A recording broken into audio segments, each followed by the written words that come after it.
So in today's video, I'll be showing you guys how I customized this bob wig. So we made this wig in our previous video, which I'll be linking in the description box, and I basically want to show you guys how I customized it. So first, I started off with my bleach, and I'm basically just going to bleach the knots. They look as natural as possible. So I mixed my bleach to get like a thick consistency, not so thick, not so runny. So now I'm basically just going to apply the bleach on the lace and also wash with my shampoo and conditioner. So this is the wig after I already washed, and now we are going to proceed to cutting. So first, you want to wear your wig on a mannequin head, and you want to slightly tilt the head forward in a position that is not straight. Okay, so you can see that I tilted the wig in a position that is not so straight, and then you want to gently start to cut the hair. You want to be really careful. You want to do this in sections. You don't just want to go straight into cutting the hair.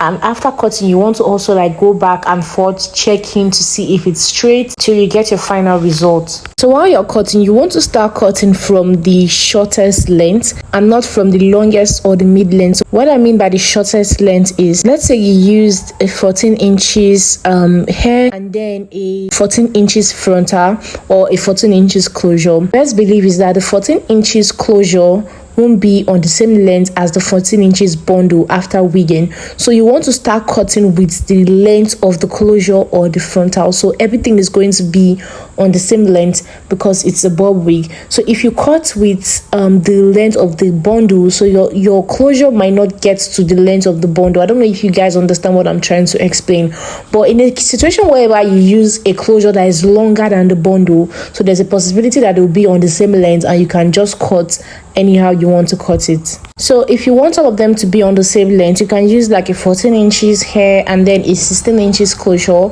or just your closure should be like 2 inches longer than the hair bundle you used. Okay, so after trimming, you want to always go back to check to see if it's straight and basically keep adjusting till you get to the final result.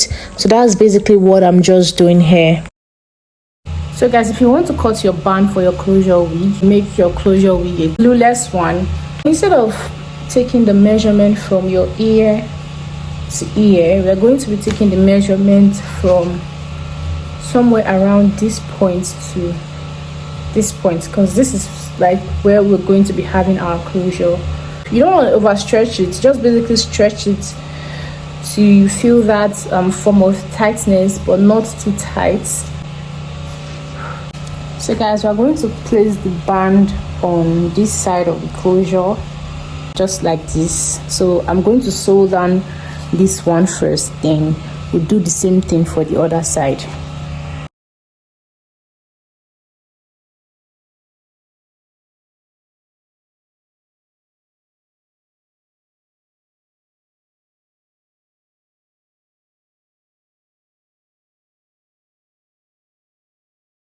So guys, we are done with one side, and this is what it's looking like. I don't know if you can see.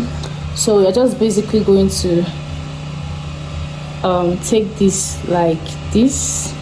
You want to ensure that it's straight and it's not bent like this, and you take it to the other side and then you sew it down on the other side. Okay, so this is what's going to be looking like. Okay, so let me just wear this wig now.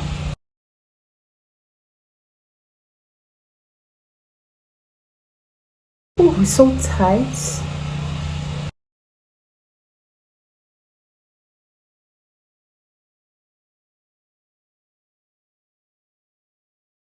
So to tint the lace, I used my DIY lace tint. I have a video coming up where I showed you guys how I made this. So I'm just going to be spraying that on the lace, and then I'm going to leave it to air dry, and this is what it's going to look like when it's completely dried.